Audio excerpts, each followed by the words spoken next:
Bismillahirrahmanirrahim. Elhamdülillahi Rabbil alemin. Ve sallallahu ala seyyidina Muhammed ve alihi tahirin. Allahümme salli ala Muhammed ve ali Muhammed ve accil ferecahum. Biz Nəhcül Bəlağədə peyğəmbərlərin xüsusiyyəti, peyğəmbərlərin din üçün, şəriət üçün, insanların hidayəti üçün nə qədər onların varlığının zərurəti haqqında danışırdıq.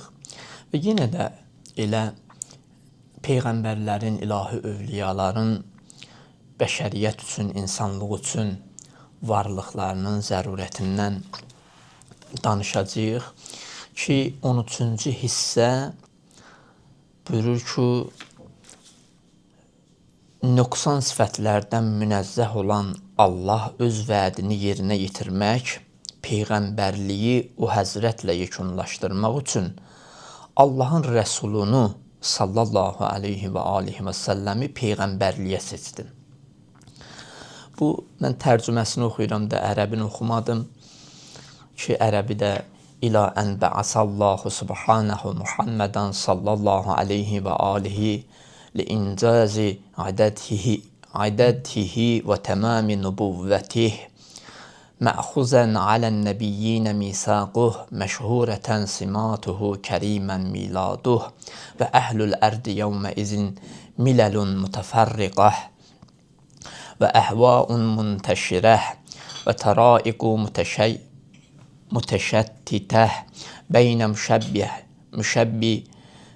مشبه لله بخلقه أو ملحد في اسمه أو مشير إلى غيره فهداهم به من الضلالة وأنقاذهم بمكانه من الجهالة ثم اختار سبحانه لمحمد صلى الله عليه لقاءه ورضي له ما عنده فأكرمه عن دار الدنيا وراغب بها عن مقارنة البلوى فقبضه إليه كريما وخلف فيكم ما خلفت الأنبياء في أممها إذ لم يتركهم هملا بغير طريق واضح ولا علم قائم. Bu ərəbi mətni idi xütbənin. Amma tərcüməsi budur ki, Həzrət Əmir əl-Müminin buyurur ki, nöqsan sifətlərdən münəzzəh olan Allah öz vədini yerinə yetirmək, peyğəmbərliyi o həzrətlə yekunlaşdırmaq üçün Allahın rəsulunu peyğəmbərliyə seçdi. Yəni Allah əziz İslam peyğəmbərini, sonuncu peyğəmbəri Muhammədi sonuncu peyğəmbər olaraq xitam elədi, sona yetirdi və peyğəmbərlərdən əhd-peyman almışdı ki, ona iman gətirib, ardıcıllarına onun gələcəyini müjdə versinlər. Bəli, peyğəmbərlər, hər bir peyğəmbər öz ümməti üçün sonuncu peyğəmbərin gəlişini müjdəliyirdi. Hətta səmavi kitablarda, digər səmavi kitablarda da sonuncu peyğəmbərin gəlişi haqqında vədlər verilir. Belə ki, onun əlamət və nişanələri məşhurlaşdı, anadan olduğu vaxt əziz və dəyərli idi və o vaxtlar cəmaat arasında dağınıq məzhəblər, çoxsaylı bidətlər, müxtəlif təriqətlər yayılmışdı. Təbii ki, Peyğəmbərimizin doğulduğu gün Peyğəmbər elə bir yerdə göz açdı ki, ora bütpərəstliklə hər cür məzhəb, əqidə var idi. Xüsusən şirk, Allaha şərik qoşmaq, bütlərə sitayiş eləmək, bütpərəstlik olduqca çox idi və yayılmışdı. Müxtəlif təriqətlər yayılmışdı.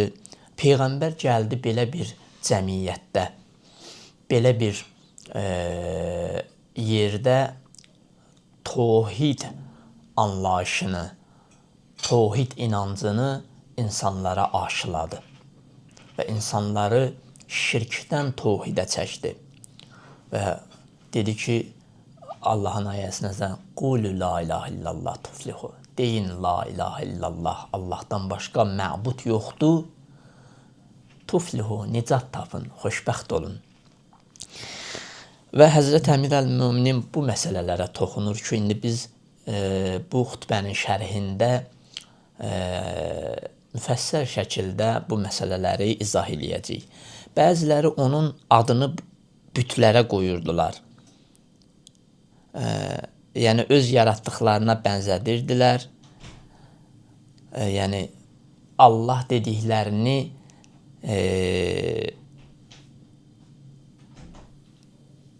öz yaratdıqlarına bənzədirdilər. Bir Allah inancındaydılar, amma o Allah dedikləri öz yaratdıqları idi, əllərinlə yaratdıqları. Və bəziləri onun adını büt qoyurdular. Belə deyim də, bütlərə qoyurdular. Öz yaratdıqlarını Allah deyirdilər və o büt bunların Rəbbi olurdu. Bir dəstə isə ondan qeyrisinə işarə edirdi. Beləliklə Allah Taala o Həzrətin vasitəsilə həmin insanları azğınlıqdan xilas etdi və onun şəxsiyyətinə görə onlara nadanlıqdan nicat verdi. Yəni Allah Həzrəti Muhammedin varlığı ilə, onun göndərilməsi ilə insanlığı o həmən azğınlıq vadisindən, o biçarəlikdən, o bədbəxtçilikdən qurtardı və insanları səadətə çatdırdı o Peyğəmbərin varlığı ilə.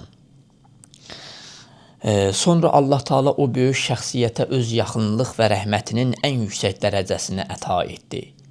Heç kəsin təsəvvürünə gətirə bilmədiyi məqam və rütbəni onun üçün bəyəndi, meylini dünyadan özünə tərəf döndərdi, onu müsibət və bəlalardan qurtararaq ruhunu öz dərgahına götürdü. Ona və əhl-i beytinə Allahın salamı olsun.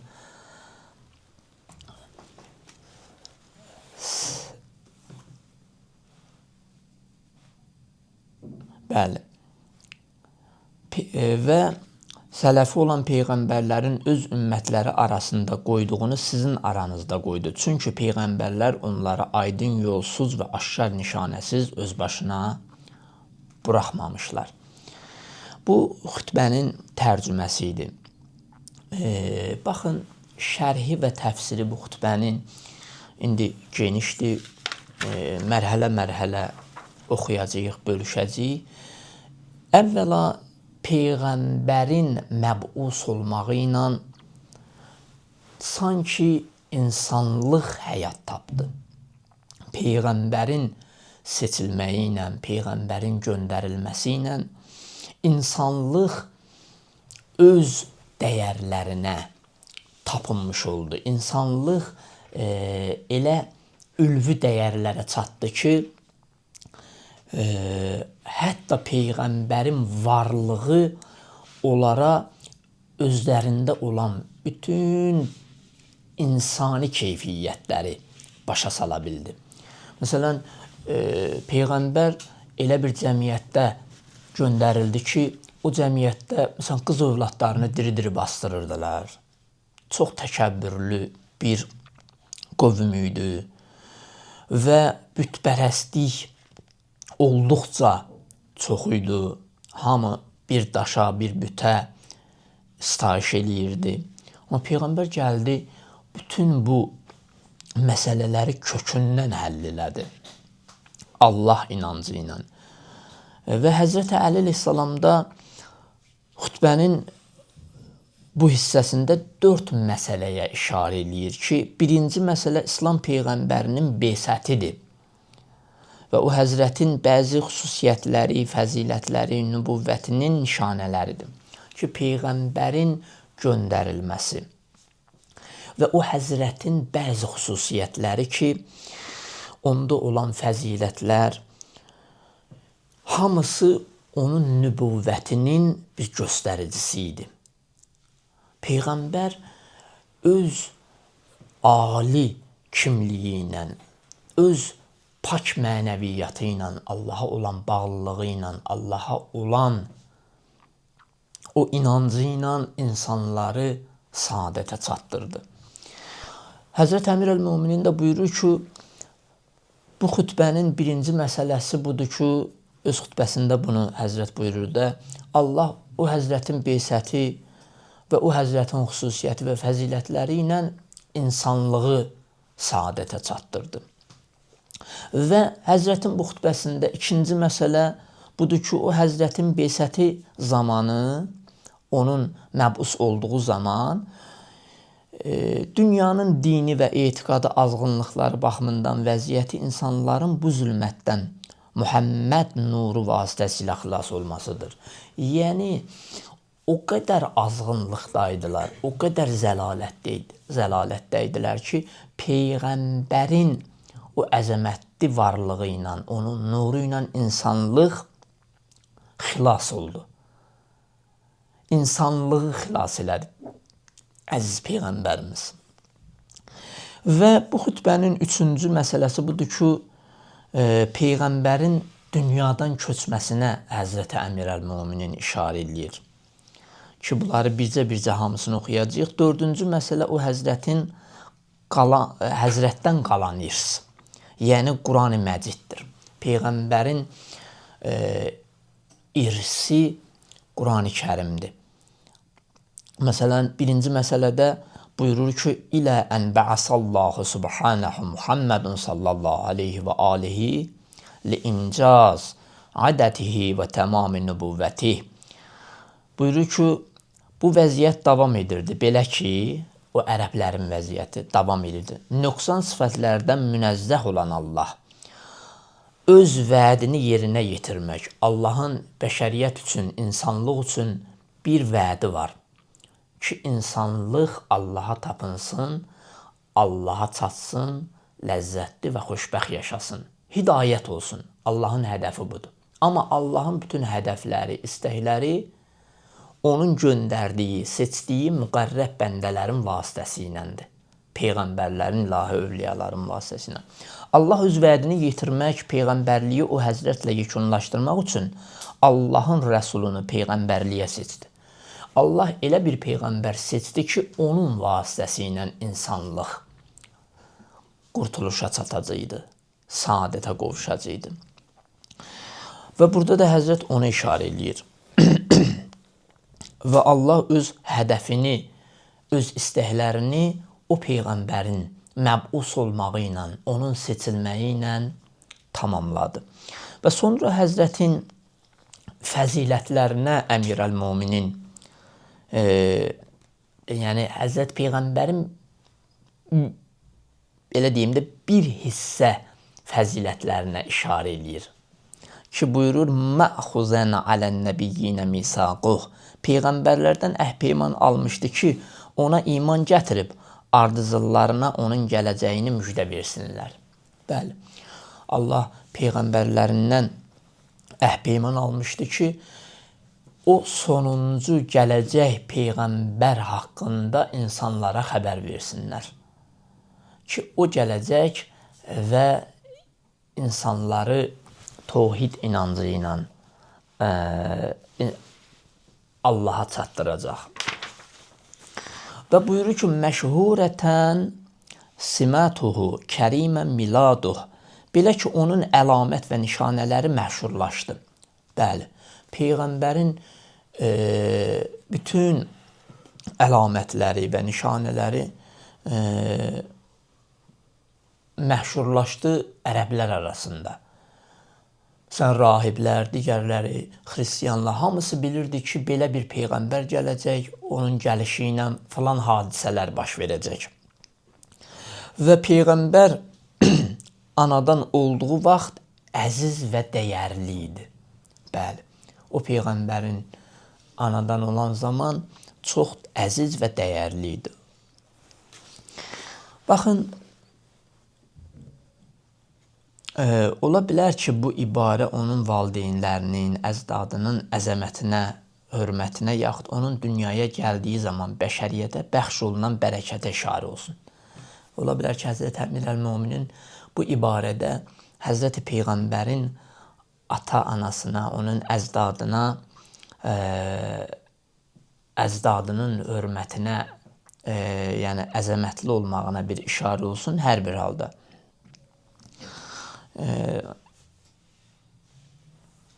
Bu da öz yerindədir. Peyğəmbərin ata-anası və əcdadı nəcib insanlar idi.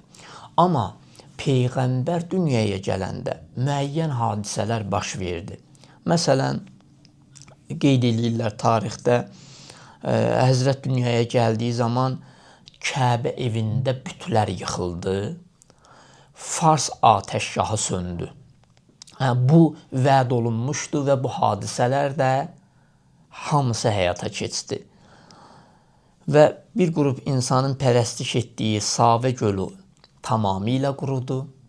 Bu da onun gəlişinin, nübüvvətinin bir göstəricisi idi. Zülmkar padişahların sarayının bir hissəsi dağıldı, aradan çıxdı.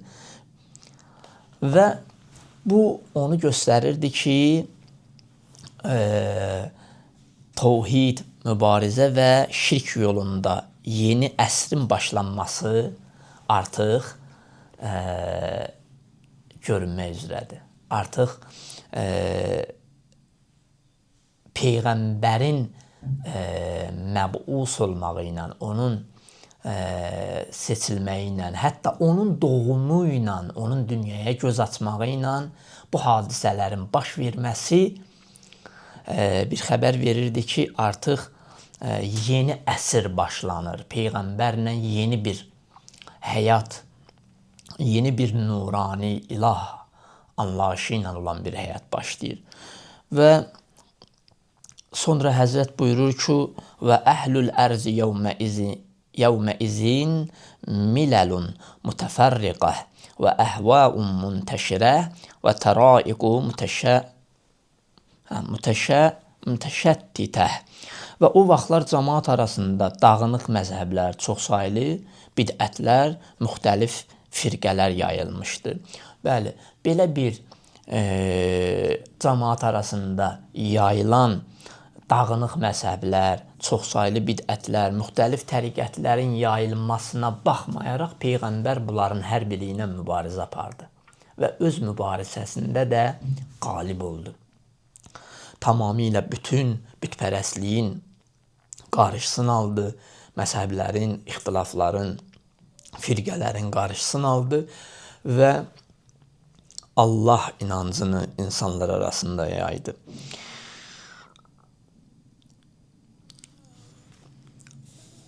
Və sonra Həzrət buyurur ki, beynə müşəbbihilləhi bi xalqih, əv mulhidin fi ismih, əv müşirin ilə qayrih. Bir dəstə Allah Taalanı öz yaratdıqlarına bənzədirdi. Öz yaratdıqları, əlləri ilə yaratdıqları daşlara Allah, Xaliq nisbəti verirdilər. Rəbb öz yaratdıqlarını öz xaliqlərinə bənzədirdilər. Bəziləri onun adını bütlərə qoyurdular. Bu ibarənin ardı inşallah gələn dərsə qalsın. Artıq növbəti ibarələrdə Həzrəti Əmir-əl-Möminin Allahın Peyğəmbərinin vasitəsilə insanlığın xilas olmağı, insanlığın saadətə çatmağı və o Peyğəmbərin varlığına görə insanlıq öz ülvi hisslərinə tapınması, özlərinə hörmətlə yanaşmaları, özlərinə dəyər verməyi haqqında Həzrəti Əmir-əl-Möminin buyurur. Bu ibarəni inşallah növbəti dərsimizdə danışarıq. Sağ olun, Allaha əmanət olun.